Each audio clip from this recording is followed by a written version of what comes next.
Polres Asahan menuding Pandu Brata Siregar, 18, seorang siswa sekolah menengah atas di Kabupaten Asahan yang meninggal setelah diduga ditendang oleh oknum polisi, positif narkoba. Namun tudingan itu langsung dibantah keluarga korban.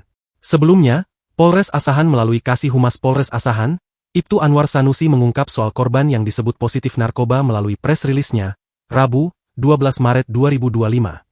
Saat diamankan, Kanit Reskrim Polsek Simpang 4 curiga gerak-gerik yang bersangkutan, dan melakukan tes urin, dan ternyata positif. Ungkap Kasih Humas Polres Asahan, Ibtu Anwar Sanusi. Mendengar pernyataan tersebut, keluarga korban mengaku apa yang diungkapkan oleh Kasih Humas Polres Asahan tersebut sebuah fitnah yang kejam. Sebab, menurutnya, Pandu merupakan anak yang memiliki pola hidup sehat dan tidak pernah menyentuh hal-hal yang aneh. Terlebih Pandu memiliki cita-cita sebagai angkatan bersenjata Indonesia. Fitnah, itu tidak benar. Karena saya setiap hari dengan korban. Saya tahu persis kehidupan dia. Jangankan sabu, rokok pun tidak, ungkap kerabat korban yang ingin identitasnya dirahasiakan. Dia ini mau masuk TNI. Dia juga bukan anak yang nakal, saya tahu dia juga pelari, dia berprestasi. Terbukti, setiap dia ikuti lomba, dia selalu juara. Di mana dia narkobanya? Ungkapnya.